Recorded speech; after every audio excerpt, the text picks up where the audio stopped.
姐妹，大家平安。我们一起站立，我们一起来敬拜我们的主。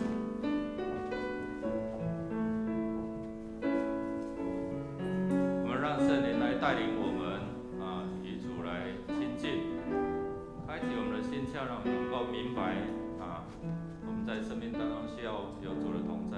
我们一起来。神的儿子以他生命和他爱来围绕你，让那充满你心是你的满足，让那安抚你一切挂虑，他是平安的神灵，降临在你生命中，使你完全。耶稣，主耶稣，耶稣，主耶稣，就充满我们。耶稣，主耶稣，就充满我们。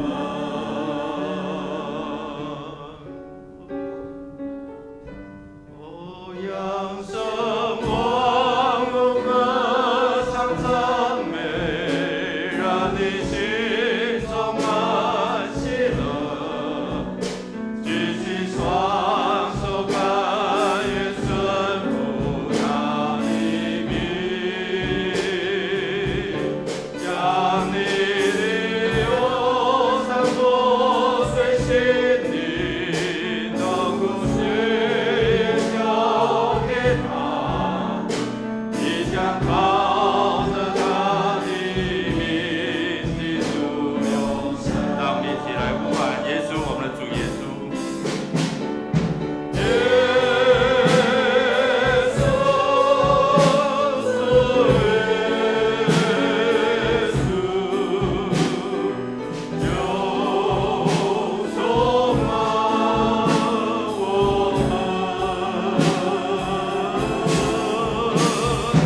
耶稣，主耶稣，就充满我们。更深的对耶稣来敬拜，耶稣。耶稣，主耶稣，就充满我们。耶稣，主耶稣，我们呼求耶稣的同在，呼求耶稣的医治。耶稣，主耶稣，就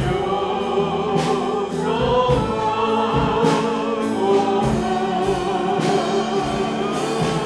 耶稣，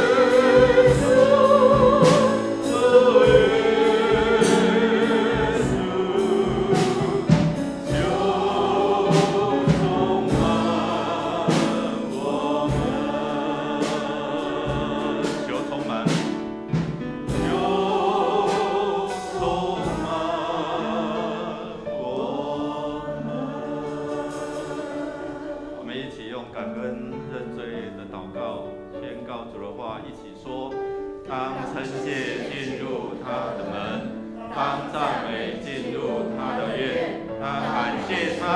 称颂他的名，因为耶和华本为善，他的慈爱存到永远，他的信实直神啊，求你使我们回转，使你的脸发光，我们便要得救。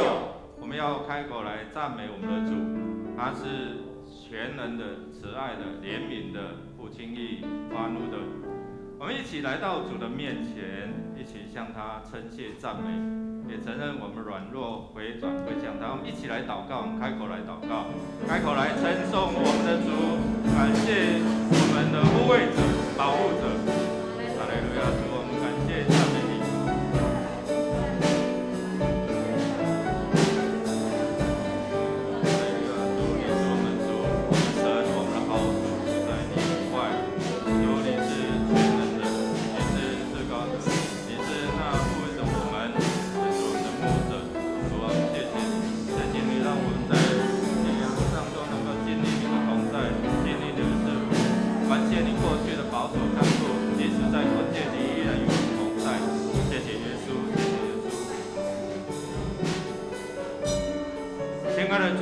谢谢你，你是我们主，我们的好处不在你以外。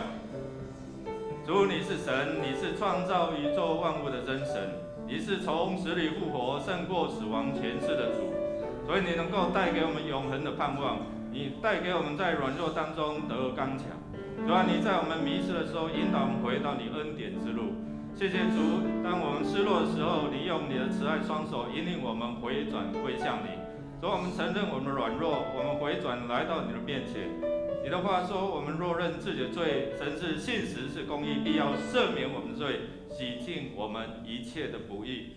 主，这是你的恩典，使我们能够亲近你。就在我们做罪人的时候，你已为我们付上生命的代价，在十字架上牺牲，流出宝血，洁净我们，让我们成为天父上帝的儿女。感谢赞美你，我们将祷告靠耶稣基督得胜的名。阿们。弟兄姐妹，请坐。我们要为了我们的国家、城市来祷告，来祝福。一起来宣告主的话说：愿神怜悯我们，赐福于我们，用脸光照我们，好叫世界得知你的道路，万国得知你的救恩。神啊，愿列邦称赞你，愿万民都称赞你。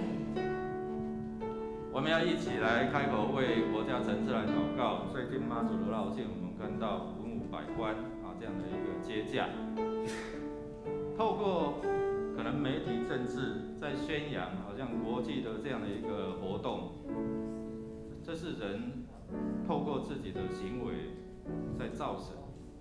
但是当人不认识神的时候，就很可怜。我们特别为我们的总统、文武百官来祷告，求神怜悯。当他们知道这样的权柄、能力、护卫是来自上帝，也不是靠着美国，也不是靠着其他的邻国，而是靠着上帝的保守看顾。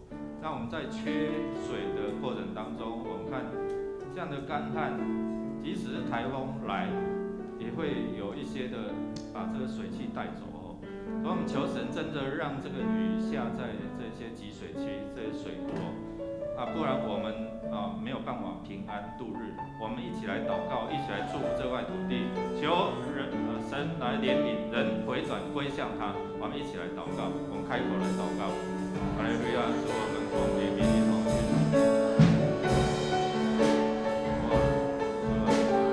打开你天上的窗户，降下你的恩雨，滋润这地。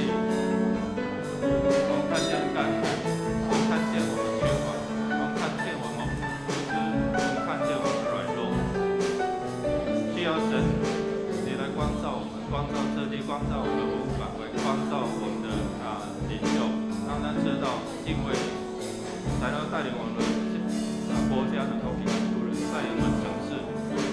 主啊，求你怜悯这块土地，怜悯这些百姓，怜悯我们的主。我们看见人自己在造神，人自己在创造一些商机，却不知道是得罪你。求你怜悯，让我们的总统、文武百官知道敬畏你，因为权柄都是从你赐下。求你打开天上的窗户，请福恩雨下来，让我们能够在干旱之时、缺乏之时，能够得到你恩雨的供应。主啊，让我们知道抓住你应许，抓住你的供应，抓住你的护卫，让我们能够在这样的一个坎坷的道路当中，有神的同在，有神的陪伴，也让我们的国家虽然在看不见的这样的一个隐忧，跟看得见的这样的一个破坏，求你护卫着我们脱离这些强权国家的手，只有你能够保护台湾脱离强权的恐吓。我们这样祷告，靠耶稣基督得胜的名，阿们。我们要为着我们的身心灵的医治，我们用主的话一起来宣告说：亚比斯比他众弟兄更尊贵，他母亲给他起名叫亚比斯，意思说我生他甚是痛苦。亚比斯求告以色列的神说：这夜你赐福于我，扩张我的境界，常与我同在，保佑我不遭患难，不受艰苦。神就应允他所求的，神就应允他所求的，就是他在痛苦的时候，他在面对他的困境的时候，他向上帝来呼求，神就应允他。我们在身心灵在工作、人际，在各方面，我们恳求神来帮助，让我们在全年龄的需要，这位神是全能的神，全能的上帝。如果你在这几方面有需要的，你可以站立起来，用信心来宣告。我们的服侍人员也会为你来祝福、来祷告。我们一起来祷告，或者是你所按着你的需要，你的这些不舒服的部位，如果你需要，你就可以站起来。我们一起来祷告，我们一起来经历上帝的医治，经历上帝的同在，经历上帝供应，经历上帝的智慧，充满，特别在这疫病的当中，使我们远离恐惧，使我们远离这些的灾难。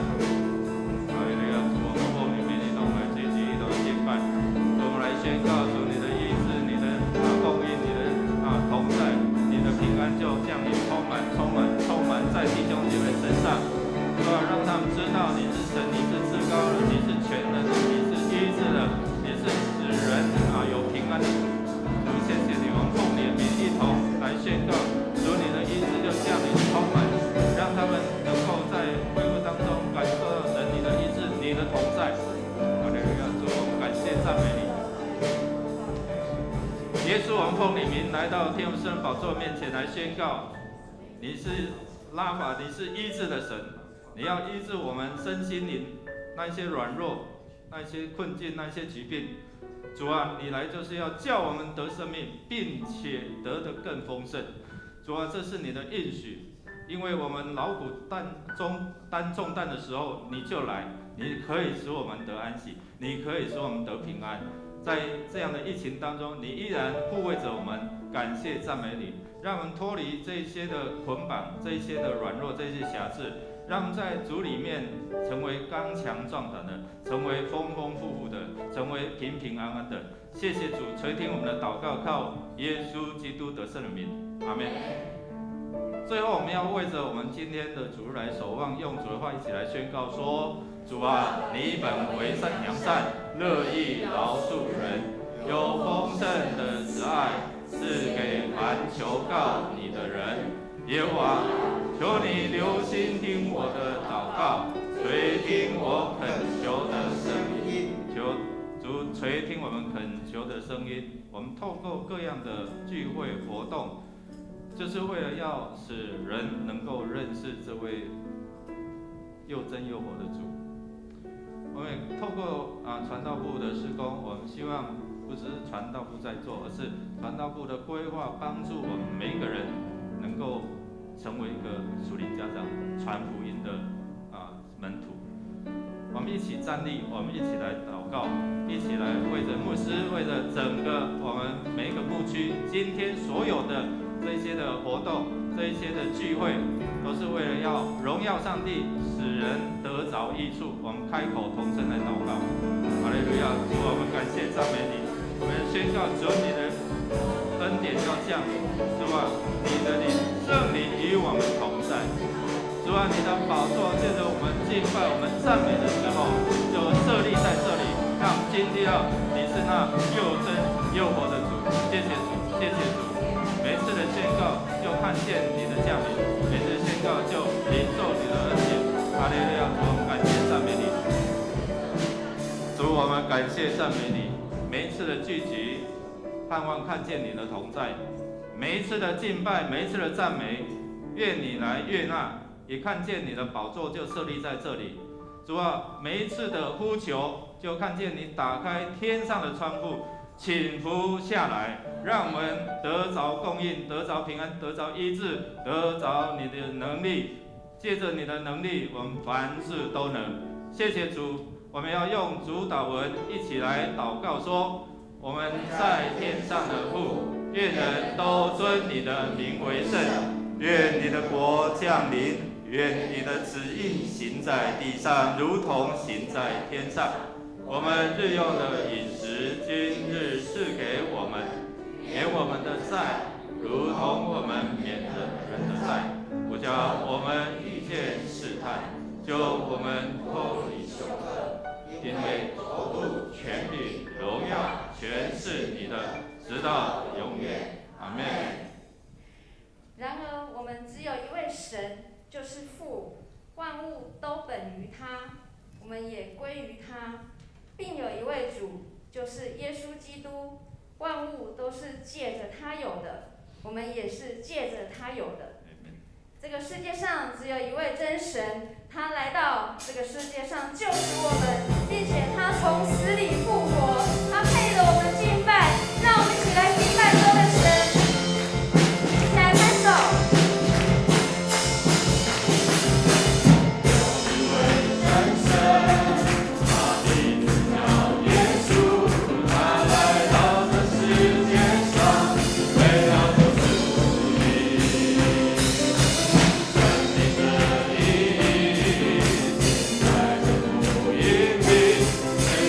一份风无爱。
神就是主耶稣基督，他不用人为的抬轿，他就可以自己出巡。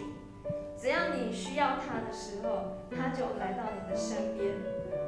因为保护我们的是这位真神耶和华。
主，你带领我们经过死荫幽谷，我们也不怕遭害，因为你的杖、你的竿、你的全能与我们同在。你应许我们出，我们入，有你的保护。即使是在软弱困境当中，你依然伸出你慈爱的手，牵引着我们，扶持着我们，甚至保抱我们。在我们哀伤的时候，你安慰我们，你陪伴我们，你用说不出的叹息为我们来祷告祈求。主，谢谢你，愿你悦纳我们的敬拜，也赐下了你与我们同在，开启我们心窍，让我们明白你的话语。你的话语成为我们力量，成为帮助，成为我们的盼望。谢谢主垂听我们同心合的祷告，靠耶稣基督得胜的名求，阿们。大家平安。我们要在报告之前，欢迎第一次来我们一同敬拜的弟兄姐妹，陈秀谦姐妹不知道在哪边，请你站立，好，我们来欢迎，我们的同工，我们来代表教会，好。第二位是白雨和姐妹在这边我们欢迎愿上帝赐福请说。还有其他第一次在我们当中一同敬拜的弟兄姐妹吗？好，如果没有，我们一起来看周报的消息。下主日12点半会在503教室召开信徒手册的修订小组第3次会议，所以请各部各牧区委员会如果有要修订章程的提案，请于4月22号前交到主任干事那边。我们5月2号举行今年度第3次的圣礼典，要报名受洗的到今天在今天之前向牧师或行政干事来报名。我们影音管理小组招募投影音控的同工，如果有意者可以在1楼来填写。那5月2号会举行影音小组的研习会，请我们的同工或者是你有报名然后参加的一起来参加。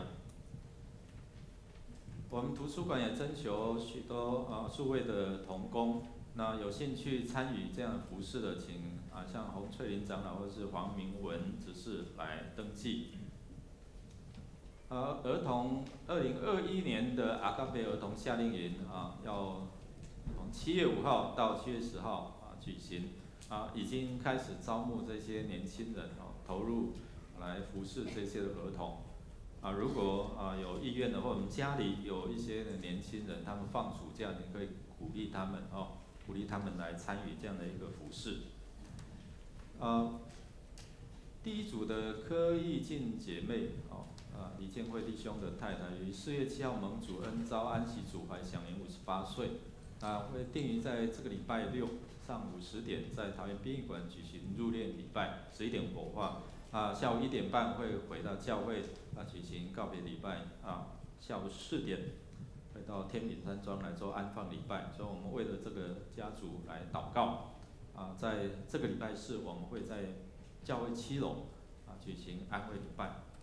可能大家比较不熟不认识那不熟不认识更应该参与来安慰、来关怀、来认识他们，把他们带到神的面前。青年牧区有举办一个太鼓的这样的一个学习研习，我们先来看一段的影片。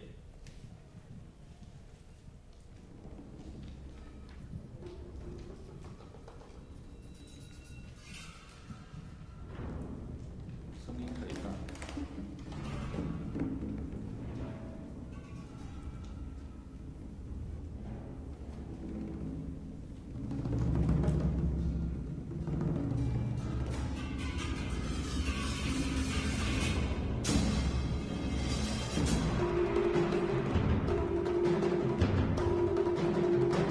张旭老师是士林教会的青年，他最近也带领我们的儿童也透过这样的一个学习，带领一些学生来亲近认识主。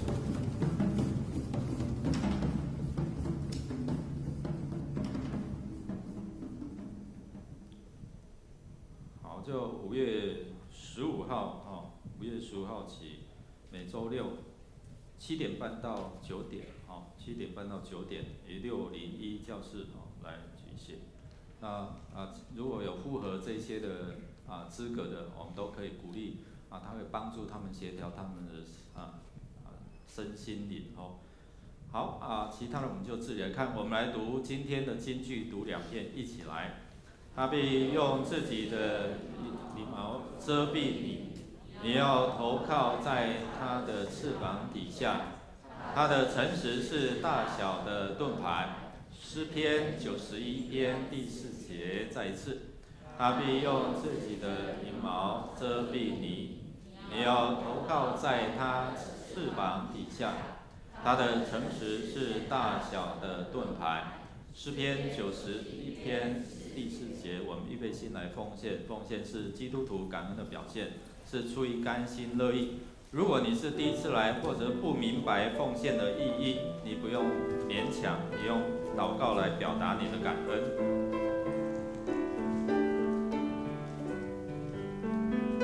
我们用这首诗歌来回应主的恩典，献上我们的感恩。献上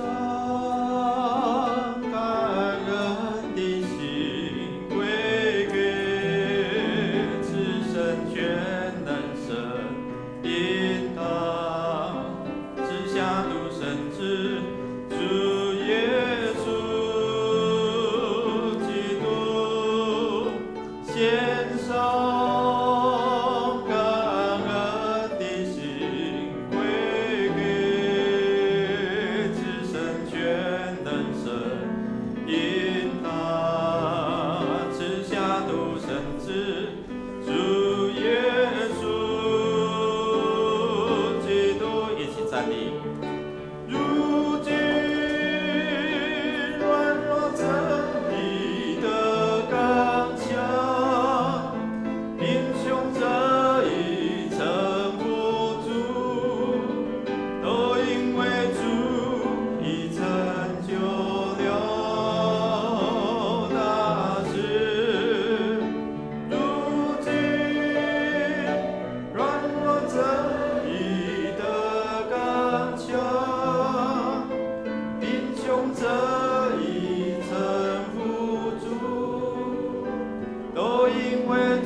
在我们的生命当中，时常感受到神你的供应是充足的，你的帮助是及时的，你的爱是要白白赐给我们的。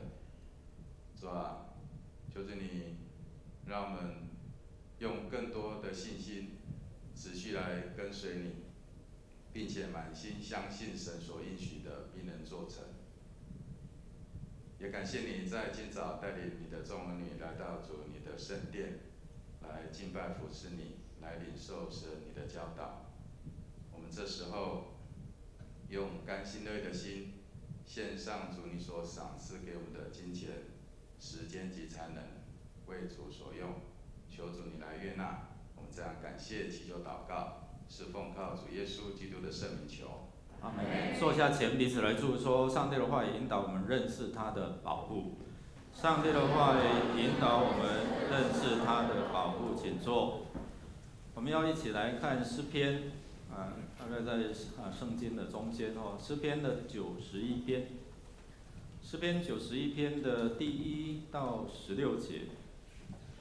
我们很快的来翻到诗篇91篇。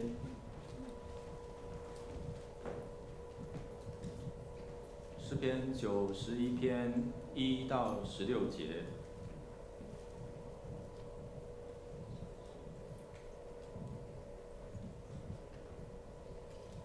来，预备好了，翻到了，我们就要一起来读上帝的话语。91篇第1节，一起来。住在至高者隐秘处的，必住在全能者的荫下。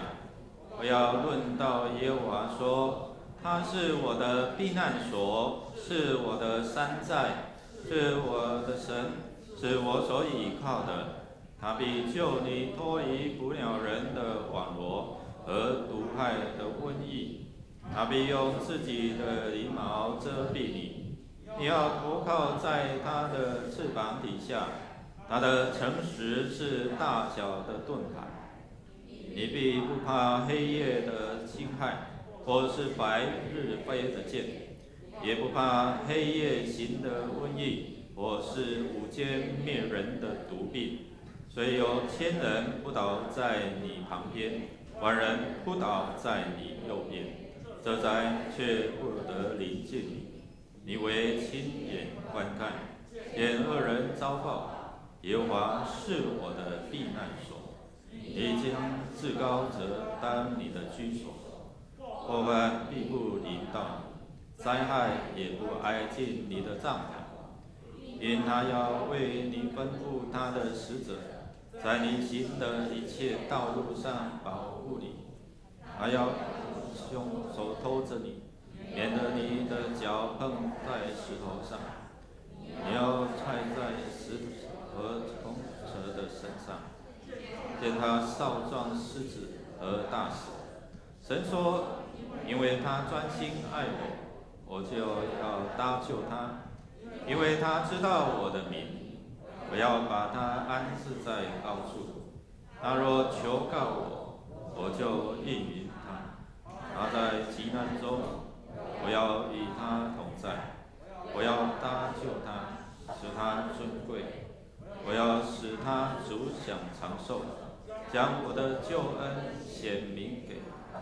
感谢赞美我们的主，因为透过诗篇，我们可以看到诗人他们在生活当中许许多多的经历。这个经历可能不是在很顺遂、很平安，而是在充满了很多这一些的困境。我们在这个时刻也面对了许多这一些的困境，有什么力量可以护卫着你我？缺水，我们看到台风有生成，但是有的气象就报它可能会把一些水汽能够卷走让我们又落了一场空。到底谁能够帮助我们脱离这些的干旱，脱离这些的外在的这样的一个攻击那有什么力量可以成为你在你的人生道路上面成为你的保护？3月可以说是全台湾一个很大的宗教盛事，就是3月的迎妈祖，所谓俗语说3月消妈祖。所以在台湾人的一般的观念所谓的妈祖好像是苦海慈航，因为一般人认为说人生好像苦海。其实耶稣也讲过，你们在世上有一些的苦难，但是在我有平安。所以不只是妈祖是苦海慈航，我们看见耶稣行走在海面上面对这些惊惶失措的学生，他也算是耶稣是苦海慈航苦海慈航的耶稣。就是说在人生的这样的一个苦海苦境的当中，谁能够成为我们的盼望？我们最近看到有一些的混乱，就是说有大甲吗？有新港吗？有白沙屯吗？有北港的朝天宫吗？那到底哪一位是真的？或是排行1吗、2吗、3吗、4吗？有时候我们会搞得不知所措那我们看一般的台湾或是华人的这些善男信女，他们的观念，所谓的苦海慈航，可能就是指通俗佛教的观世音菩萨，或者是昔日在台湾海峡救苦救难的妈祖婆。这在台湾民间信仰他们的宗教心态是相当现实的，你可以帮助我、拯救我。特别是当时候的先民要渡过台湾海峡，或者是往南部要渡过什么沟，从乌水沟、黑水沟所以他们可能驾着2桅的或是3桅的帆船没有像那么大了可能这样的一个帆船在这样的一个海象的当中，会有一些的危险哦。所以我们看到先民他们要从中国要渡过台湾海峡或是黑水沟来到台湾，是有一些危险。所以当时候的妈祖就被视为是台湾海峡的一位守护神这样哦，一位女性的守护神。那若没有因着这个台湾海峡的缘故，她被帝王册封为天上圣母，她可能只是一位在这个大陆湄洲的福建湄洲屿的一位普通神格的神明这样哦。那我们知道也透过过去的民间故事，我们常常好像被洗脑这样哦，跟随在他旁边的有千里眼顺风耳，所以这位妈祖需要谁？需要千里眼帮他看，然后顺风耳帮他听，他才能够帮助这些在危难当中，特别是在海难当中的这些苦难人员。那这是妈祖崇拜在台湾民间能够盛行的主要的原因。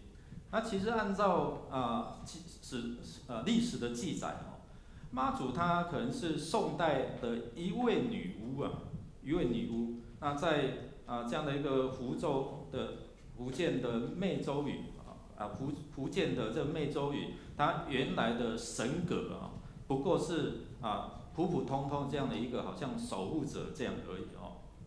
但是我们看到借着一些的媒体的炒作，这样的一个政府的背后可能一个推动要成为好像一个国际的观光结合宗教的盛事哦。那我们来想，这些人、这些群众，有时候我们看到他们的热忱来思想到我们对这位真神的敬拜，所以俗语说什么？假神怎样？真拜真神假拜。有时候我在思考这件事情当他们在热切的迎妈祖的时候，那一种跪地我们以前是这样，小时候就那个叫过去的时候，我们要跪着趴在这个路上。让这个神教从头顶好像一个这样的一个护卫者，或者是带来平安这样。当我们不懂的时候，那我们看到最近是透过这些媒体的炒作，到底这些的群众是为了商机，为了跟流行，或者真正他们对信仰的热忱，或者是透过这些媒体的炒作，它只是有这样的一个跟随。我们先来看这一段的影片我们看到文武百官，进入到现场来看，白沙屯妈祖銮轿上午前往云林北港朝天宫，总统蔡英文还有副总统赖清德以及内政部长徐国勇，还有桃园市长郑文灿都前往接驾。白沙屯妈祖信众非常的多，这也把宫庙前后挤得水泄不通。白沙屯妈祖銮轿一早走到云林北港，上万名信徒跟着进香队伍将马路挤到水泄不通。銮轿要前往北港朝天宫，总统蔡英文和副总统赖清德以及内政部长徐国勇，还有桃园市长郑文灿，已经在朝天宫等着迎接白沙屯妈祖銮轿。白沙屯妈祖的信徒将朝天宫里里外外挤得水泄不通，蔡英文带领官员们一起参香拜拜。即个会疫情，会使控制疫情，互全世界看到讲咱台湾人有一个意志，有一个团结。另外，大甲妈求这样的智慧嘛，所以我们一起来思想，到底我们所认识的这位上帝，对我们来讲是一个单一的，只是一个区域的 local 的神，只是一个好像我们过去民间信仰，我要求婚姻。我要求生产，我就来找谁找月老，或者是找那个祝生娘娘。我如果要来求这样的一个智慧这个智慧应该一般是去哪个庙拜文昌，去拜文昌帝君呢？怎么是来找妈祖呢？所以让我们有一些的混乱的思想。是不是跟风？是不是透过这样的流行，随便的求？这位妈祖是全能的嘛？他的后代都信主，甚至有当牧师的。只是说我们的祖先是一个好像医生，就是刚才讲的好像女巫、医生。那你们在拜他，他是人啊，就是他的后代哦。上次有来我们这边讲到那吴宗策牧师哦，我讲过是牧师娘的姑丈。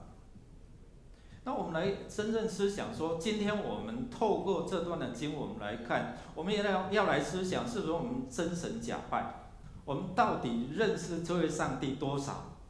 就在你困境，你碰到一些困境的时候，可能经济上、身体健康上面，或者是有智慧上面、工作上面，你在思想上，我可以来寻求他吗？他是全能的吗？还是只有3项5项而已？他真的可以帮助我吗？就好像圣经里面这位作者，他在他的生命当中的经历，我必住在全能者的印象啊。他宣告，他认识到这位上帝原来是在全方位的保护我，是这样吗？对你来讲是这样吗？你所认识的是怎样？第二，我们要看诗人只是他的经历呢，那你我呢？你我有没有经历到我在困境当中投靠他，我来寻求他，我来呼喊他，他真的应允我。弟兄姐妹在困境软弱的时候会打给牧师，在住院的时候，牧师我现在肠子不通怎样为他祷告，不是牧师的能，而是上帝的能。所以借着弟兄姐妹，我们看到最近这些好多的弟兄姐妹在危急、在开刀、心血管等等，那些很重大的手术，但是在代祷的群组当中，我们看见一个好消息，一个好消息接着来，他们怎么样开完刀，怎么样出交病房，怎么样回家在做这样的一个修复当中。弟兄姐妹，你呢？你有没有经历过这一些，然后有把它记下来吗？有把它成为你的见证荣耀神的恩典吗？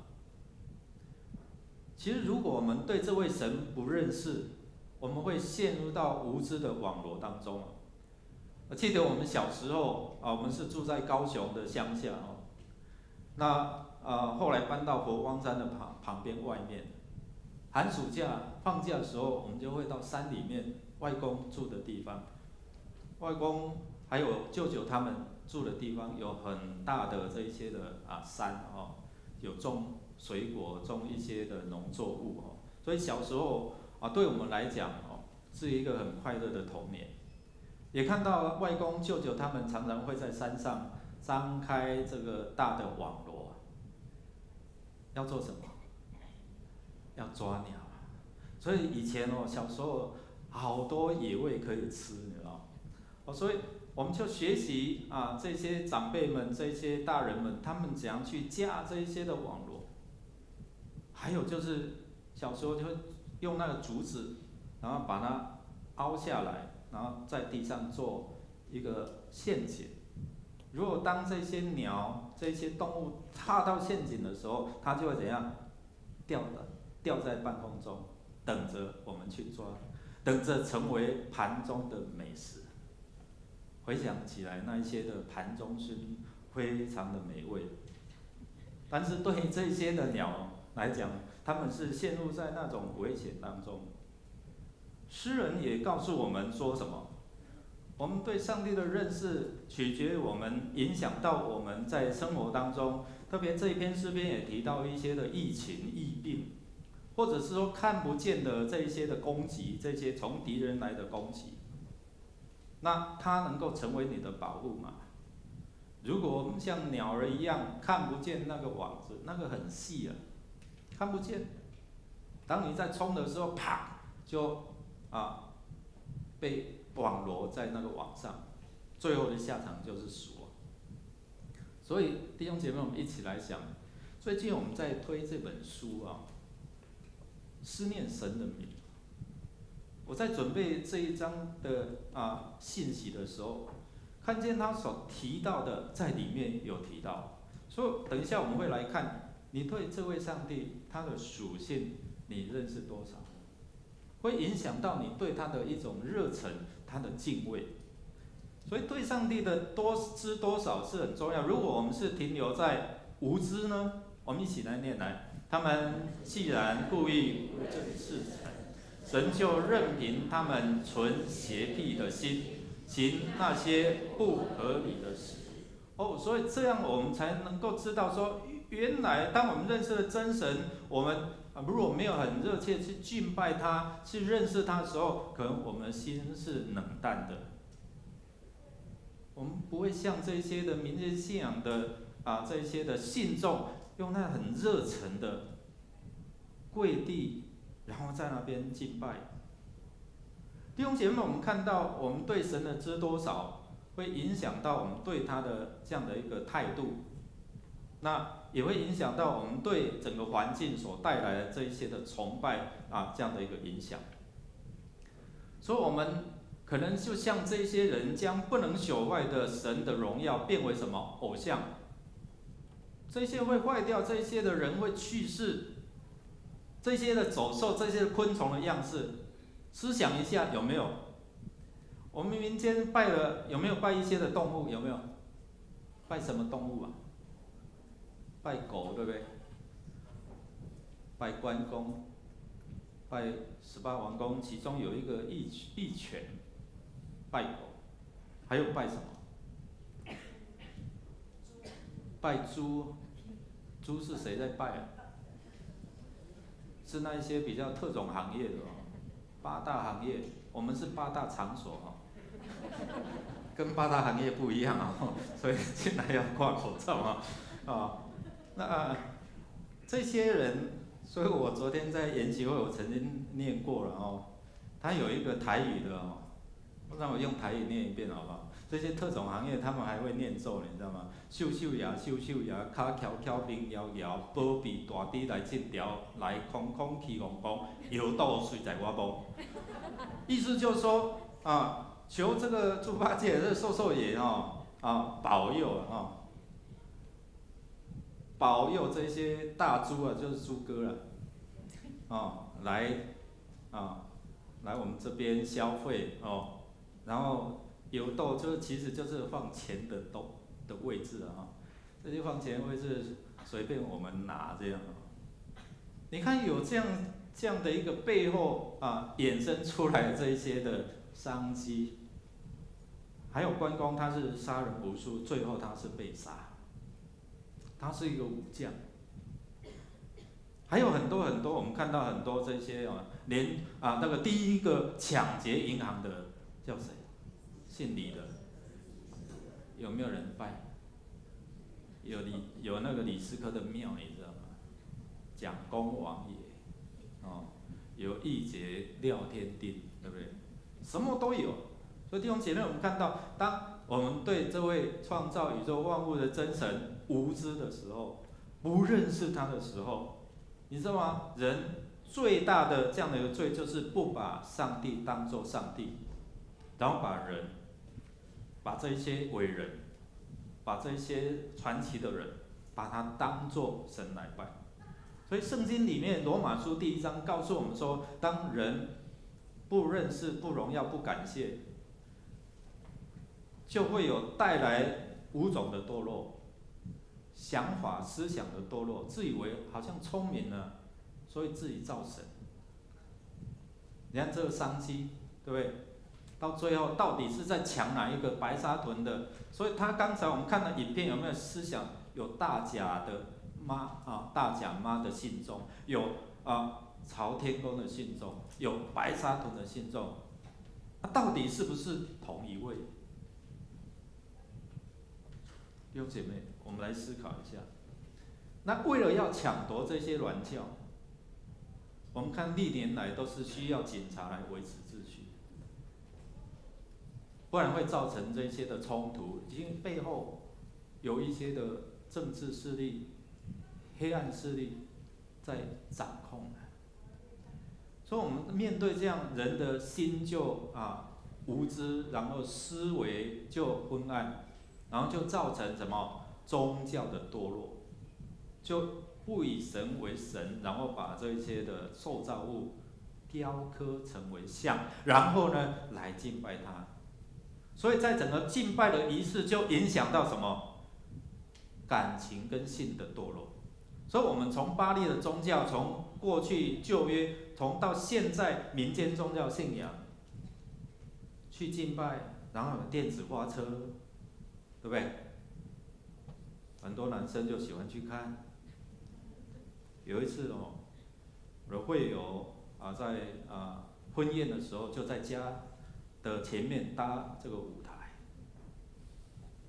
哇，请来的那些比较穿得清凉的歌舞秀，你知道吗？那我们做牧师的坐在台下看也不是，不看也不是，然后又走到你旁边要跟你敬酒这样吃到没有多久，我们就赶快逃了，你知道吗？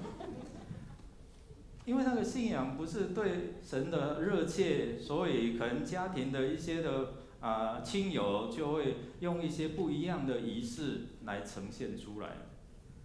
所以在宗教的堕落之后，就有感情跟性的堕落。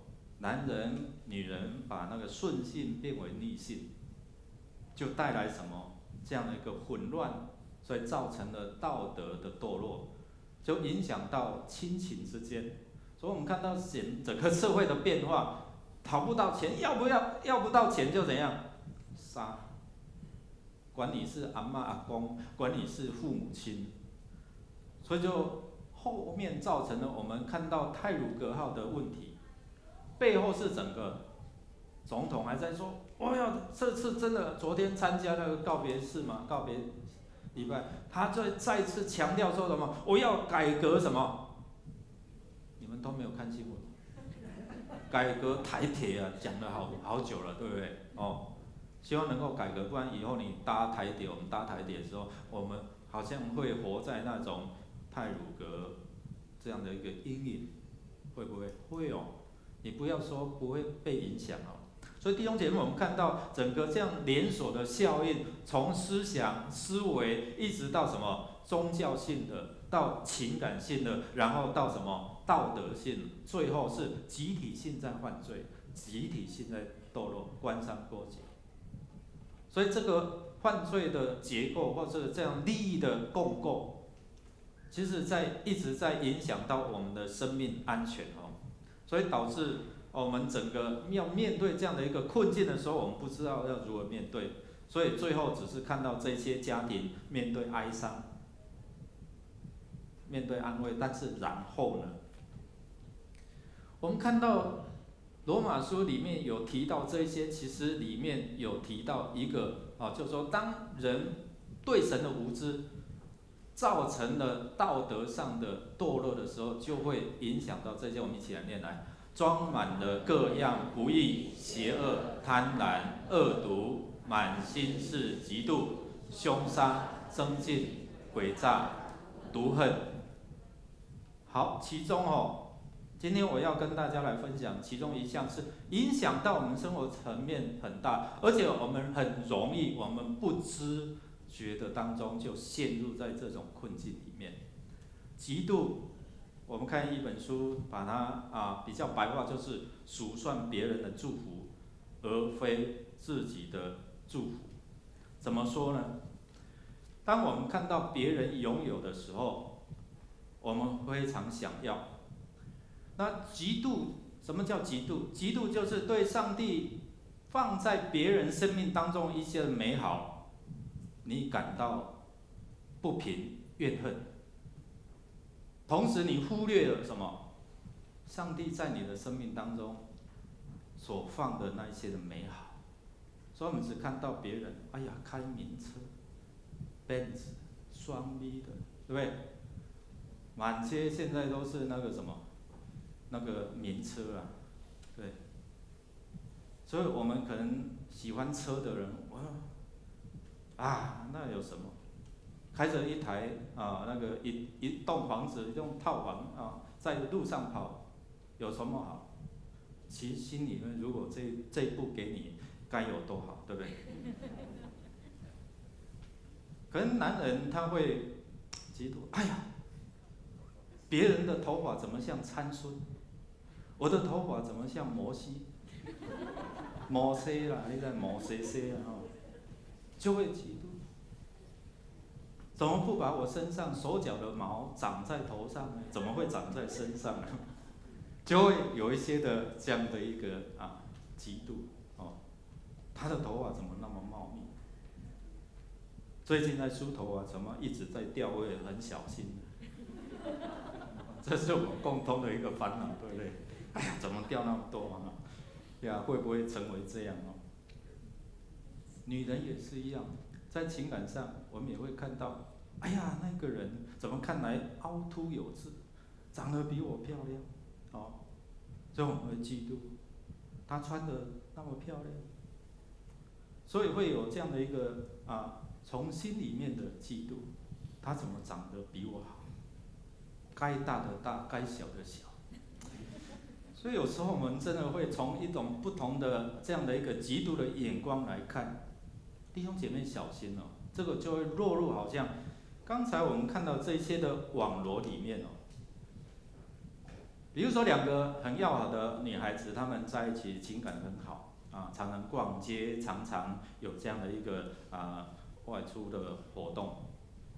但当另外一个女孩子她结交男朋友之后，后来走进婚姻的时候，跟她炫耀说：“哎，你看我的戒指，然后是钻石的。”可能她心里就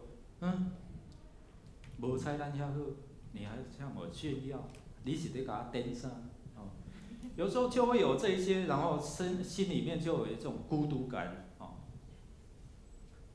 弟兄姐妹，我们看到可能在我们生活周遭，让这些嫉妒、怨恨、苦毒进入到我们生命当中的时候，我们就是好像陷入在那种网罗里面。我们嫉妒别人所拥有的，但是忽略什么？其实上帝在我们生命当中已经放好多好多你看不见的、你没有注意的这些的好，在你的生命当中。所以这个嫉妒就会带领我们进入到那种危险当中，因为我们看不见。当嫉妒、怨恨、苦毒充满你的心的时候，你是完全看不见你所处的这样的一个环境哦。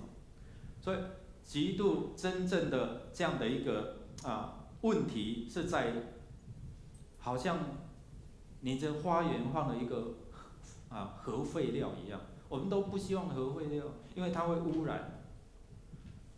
如果你不认为这个嫉妒是严重问题，我们来看看经文里面怎么说。来，我们一起来。你们心里若怀着苦毒的嫉妒和纷争，就不可自夸，也不可说谎话抵挡真道。这样的智慧不是从上头来的，乃是属地的、属情欲的、属魔鬼的。在何处有嫉妒纷争，就在何处有各样的坏事哦。所以你看，嫉妒会引发什么？一些的纷争，在何处就会有产生怎么样这些搅乱，然后有各样的坏事。我们来看圣经告诉我们有哪一些的，因为嫉妒所衍生出来的，甚至是杀害对方哦。在创世纪的第4章，我们看到该隐跟亚伯是兄弟，亲兄弟的，就是为了一个献祭，上帝看中亚伯的，然后没有看中该隐的，然后就因为这样嫉妒，然后引发杀机，就把自己的弟弟杀了，对不对？拉结是亲姐妹的，也是因为这样一个生育生产的过程当中所拥有的，他彼此来嫉妒。所以造成了家庭的一些的纷争。我们看到约瑟，那个讨厌的人又来了，他向我们炫耀，好像父亲比较宠他，对不对？约瑟的才艺还记得吗？所以当约瑟向他们炫耀的时候，这一些的哥哥们，他们就嫉妒，然后产生什么杀他的想法。所以我还是哥哥。不要了，我们不要把他杀掉，不然把他卖掉，卖到埃及。我们看到他原本去那边要跟他们亲近，但是因为哥哥们的嫉妒，所以被哥哥毒打一顿，丢到坑里，卖到埃及成为奴隶。还有我们看到扫罗王他嫉妒大卫，对不对？当大卫战胜回来的时候，这些人编了一个歌曲说，扫罗杀死多少千，然后大卫杀敌怎样万，只有一句话，你知道，只有一句话，扫罗就开始这样嫉妒、生气、苦毒，然后就怎样，开始要追杀他，想要用矛把他射在墙上。所以弟兄姐妹们看到，透过众人可能一句话引发内心的这样的一个杀机，危害别人的性命。所以我刚才所提到，当我们对神的不认识、无知，就会带来连锁这一些的堕落跟效应。连耶稣也被人嫉妒，被这些宗教领袖、大祭司，对不对？所以在那边，在这样的一个嫉妒之下，耶稣被钉在十字架上。嫉妒好像是那个硝化甘油一样很容易爆炸的所以一爆炸就会影响我们看到圣经告诉我们，一起来念来：心中安静是肉体的生命，嫉妒是骨头的朽烂。那么厉害！今天牧师从这一点的情绪当中，很多的情绪好像在毒害我们。嫉妒就是一样，所以我们看到圣经好多这些的例子，就是提醒我们，嫉妒如果让它生根，让它长大，不得了，就引发对别人的伤害，甚至毁坏一个家庭，带来家庭的破裂。约瑟他被卖，这些哥哥们就骗雅各，骗父亲说什么？你所爱的被野兽吃掉了，所以造成家庭的这样的一个伤悲。到最后，你看这一段期间，他的父亲，他的心里面忧伤多久？手足呢？但是我们看到之前的那一种利亚跟拉结的那一种极度的纠结，影响到下一代，对不对？弟兄姐妹，我们看到这样的也在各个家庭当中在亲人的当中，所以我们如果不是很小心的时候，我们就会落入在这种网罗、这种陷阱里面，然后就会影响到致命的危机。那我们从这几点来看，因为还有好多，但是我没有办法一次讲完。但是我们如何面对这样困境的时候，有什么样的力量来帮助我们？是哪一个全能的至高的可以帮助我们呢？思念神的名是让你知道作者，或者是说这诗篇的作者，他提到哪几个？你对上帝有多少的认识？比如说诗篇23篇，我们对这位上帝的认识是什么？耶和华是我的，耶和华是我的牧者，大胆讲嘛，对，耶和华是我的，所以我就不致怎样。这是诗人他在牧羊的过程当中说，耶和华是我的大牧者，我只是小牧者，然后他怎么样引领我，怎样对抗这些环境、狮子这些野兽。但这边的诗人，有人说是大卫，有人说是这些的祭司们、朝圣者。不管怎样，反正就是他们生命的体验。然后这篇的体验，其中他对上帝有几个认识，我们来看住在什么？至高所以提到说，这位是至高者啊。这本书里面也有提到这位是至高者然后必住在什么？全能者的印下所以他对作者来讲是一个全能的。然后继续念来，我要论到什么？耶和华。哇，耶和华是什么意思？他是我的避难所，是我的山寨，是我的神，是我所依靠的。至高者其实是用来称呼上帝时，是提醒我们在你生活当中的每一个领域是最高的，是让他居首位的，他有这样意思。所以所有的基督耶稣的跟随者就指我们，我们应该怎样效法天父，而从他所领受的启示，成为至高者的儿女。所以你才有至高者的这样的一个观念、态度，还有 DNA。至高者就是他具有属灵的权柄，也有怜悯人的这样的一个心肠。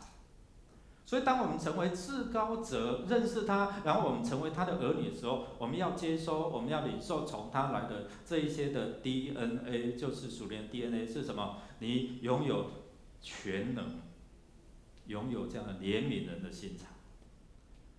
那全能呢？告诉我们说，上帝如何启示亚伯拉罕，他是 El Shaddai， 他是全能的上帝，他是在他99岁还没有儿子的时候，应许他要使无变有，哪有可能？阿婆生囝，真拼的哦，无可能的代志，不可能。他的太太还在帐篷里面偷笑，对不对？但是我们看到上帝就告诉他，然后启示他：我是全能上帝，我要与你还有你的后裔立约。就在他没有的时候，在他觉得生命断绝，你知道那个月经没有了，他表示什么？已经没有这种盼望了，没有那个繁衍生命的能力了。上帝告诉他什么？我明年这时候我要应许你，然后我要与你立永远的约。就在他年迈没有能力了，就在他没有的时候，上帝告诉他：我要与你立约，并且成为多国之父。连一个都没有，怎么成为多国之父？开玩笑！刚开始我们看到他们不大相信，特别是他的太太。但是后来我们看到，上帝真的在隔年给他有一位儿子，叫以撒。这位全能的神打破人的限制，开启了一道生命的道路，一个生命的管道就进入到人的当中哦。所以我们也看到，我们当中也有一些弟兄姐妹没有盼望，但是经历了上帝，让他们生命领受他的产业。耶和华是在讲什么？耶和华是在讲他是自有拥有的，不是被造的。简单来讲，所以我们敬拜的是人所造的，人所造的神造神运动，或者是他是自有拥有的。然后这位神，其实就是在讲伟大的创始者 Elohim， 是包含了什么？他所有的创造的大能，他的主权，他能够使光暗分开，他要将一切的福赐给敬畏他的人。所以弟兄姐妹，我们看到诗人他从这几个再念一遍来，至高者来，至高者、全能者、耶和华、神。如果你有买这本书，我只是把它截取，你可以回去看好吗？不要买一买，然后放在你的书架，哦，然后过了一段时间拿出来。礼拜三我们也用用这本书来操练祷告，来认识这位神，邀请你一起来祷告，你才能够认识到这位神，然后知道怎么样去祷告。为什么？因为我们在主里面有数无尽的恩典，不是只有看见别人的恩典，好吗？你只有看到别人的恩典，你心里就会产生嫉妒，嫉妒就会引发这些的连锁效应。如果你看见神在你的生命当中有这样的帮助，你就不会去嫉妒别人，你会看见哇，感谢主！我很喜欢这图画，在以前我小时候，我家里面有挂这幅图画，我不知道多少人看过这幅图画，有没有 ？OK， 你看到什么？看到上帝差派了他的使者，在2个小朋友当中，可能路是不好走，还有板子掉落，对。然后我们就看到什么？上帝差派他的使者在护卫着。你有没有感受到上帝差派他的使者，在你出你入，好像这首诗歌，我出我入，耶和华保护我，看顾我。你开车出去，你不知道会碰到什么样的问题，你知道你能够平安回家吗？我们都不知道。但是当你平安回家，开到你的车库的时候，你有没有感谢上帝？你开出去的时候，主啊，我有预备一个车位好吗？常常这样祷告，因为在开会或急需的时候，神真的很奇妙，就预备了。所以弟兄姐妹，我们看到诗人提到这位神对他来讲是一个什么？一起来念来，住在至高者隐秘处，隐秘处的，就很隐秘的。然后住在必住在全能者的什么印下。我要论到耶和华说他是我的。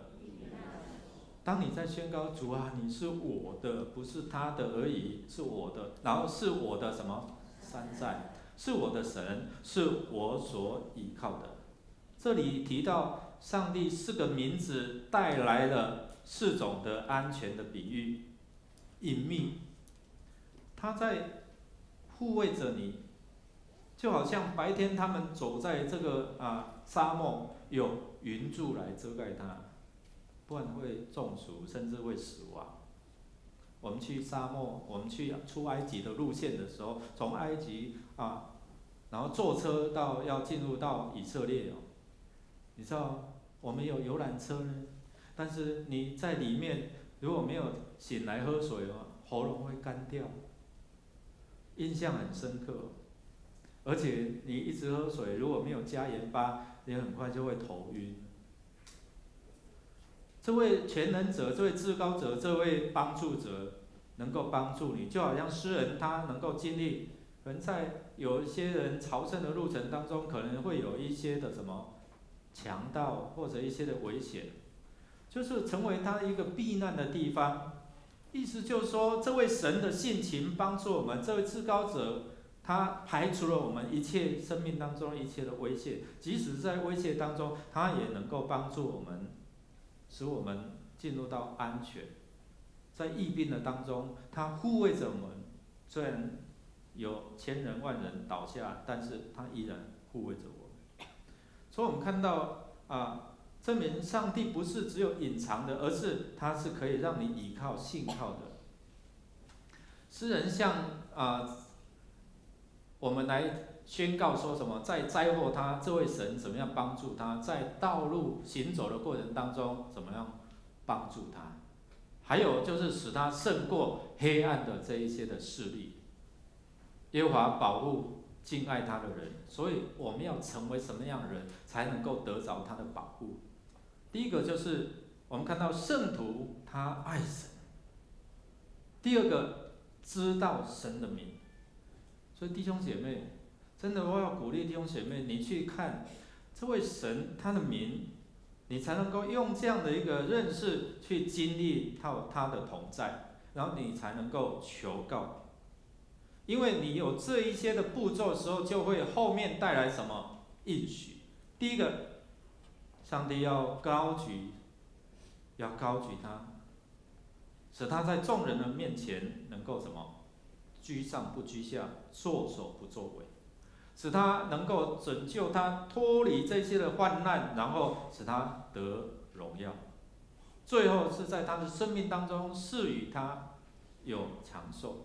这是一般世人他们所求的好，那这个就是当你呼求的时候，你如何跟上帝连线？昨天我们在训练属灵家长的这样的一个训练的时候，谈到就是说如何祷告，就是我怎么样跟这位神有这样的一个连结。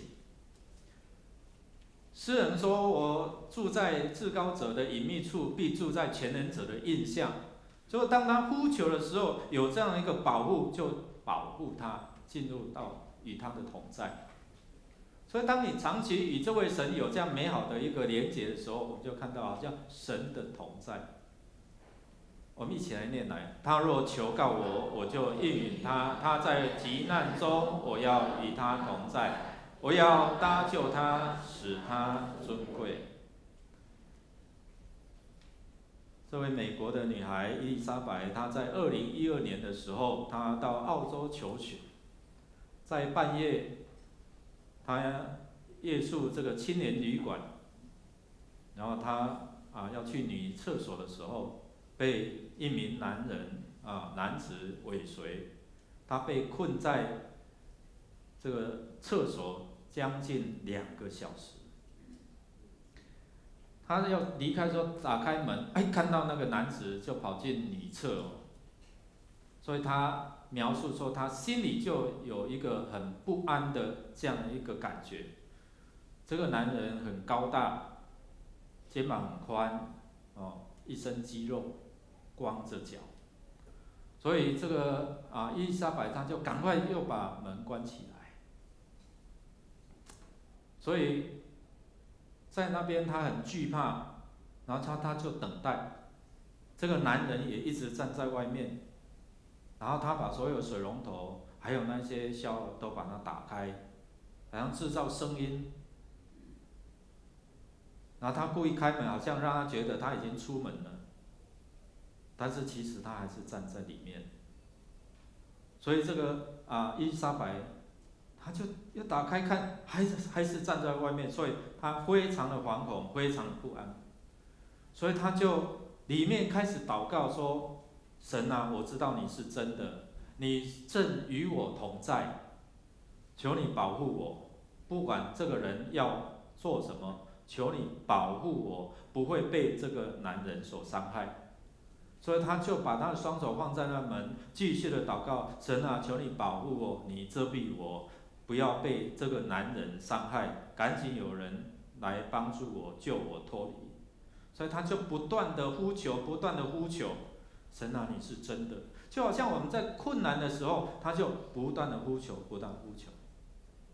后来他听到隔壁有一个门打开，他一看，那个脚趾头是有擦指甲油的，哇，他心里可能是另外一个女生这样，所以一打开，是一个女的，他们2个就赶快跑出去，然后他跑去跟他求救，然后他们就一起逃出去。后来没有发觉到这个男人已经跑掉了，所以他连夜他就不住在那个青年旅馆，他就赶快离开了那大概隔了1个星期他接到，因为有人去报案嘛，所以他接到警方的报告的回信，抓到了那这个被抓的男人他就说了一句话，说有某种东西挡在他的中间，使他无法接近伊丽莎白。就在他祷告的时候，他自己感受，而且透过这个男子他自己在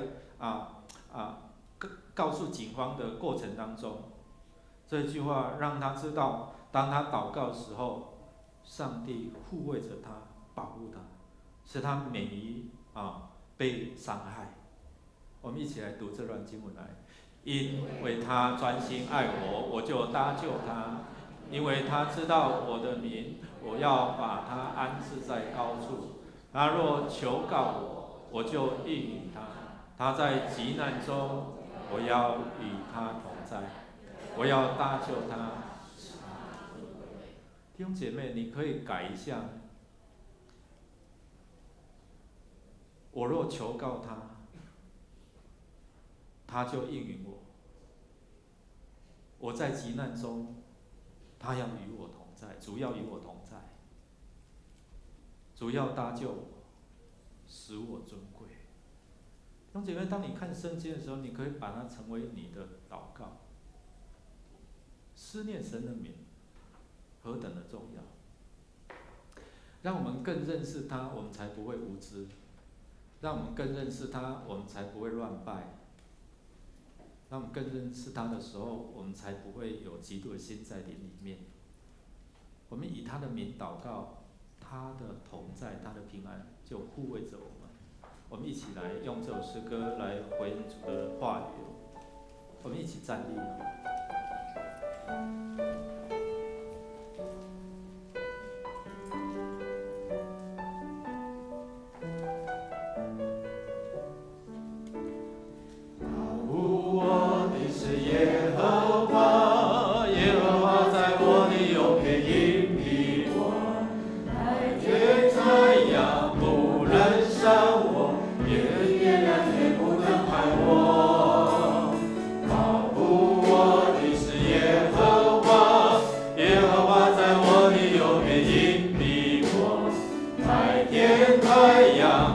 人伤我，夜里月亮也不能害我。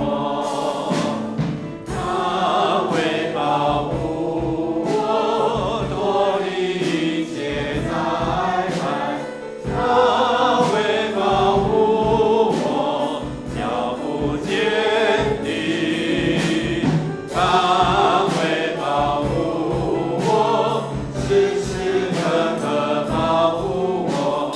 我主，我如同现在保佑。他会保护我，他会保护我，脱离一切灾害。他会保护我，脚步坚定。他会保护我，时时刻刻保护我。我出我入，从现在我出我入，我出我入，从现在到永远。再一次遍来，我出我入，我出我入，从现在到永远。弟兄姐妹们，一起来祷告。主啊，你是我们出我们入保护我们的主。主，你是全能的，你是至高的，你是耶和华，你是自有永有，你是创造万物的神，你不是被造，你是掌管所有主权权柄的。让我们更认识你，我们才不会成为无知的人，才不会心思意念昏暗，才不会在宗教、情感、道德、集体性来堕落。帮助我们知道寻求在你的护卫、你的庇荫底下。即使我们现在正面临一些的病痛困境，你依然护卫着我们，依然保护着我们，依然赐给我们足够力量去面对我们的困境。愿主耶稣基督，你胜过死亡权势复活的大能，充满给我们每一位弟兄姐妹，胜过一切生活当中的困境。天父上帝，你用你的信实成为大小的盾牌来护卫着我们，赐给我们智慧，能够认识你，我们才不会成为无知的人。主圣灵，保守我们心，保守我们的意念，不被嫉妒，不被这一些的苦毒所捆绑，让我们在主里面，主的真理里面得着自由，从今时直到永永远远。Amen。弟兄姐妹，请坐。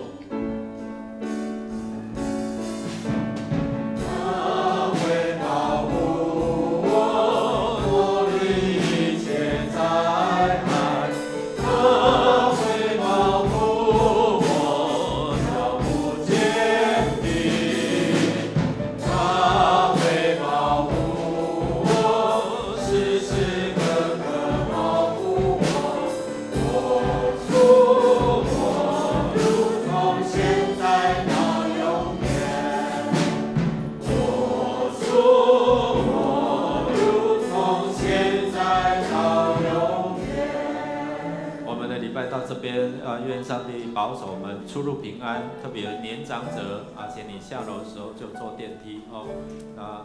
愿我们平安经历神的恩典，我们彼此来祝福。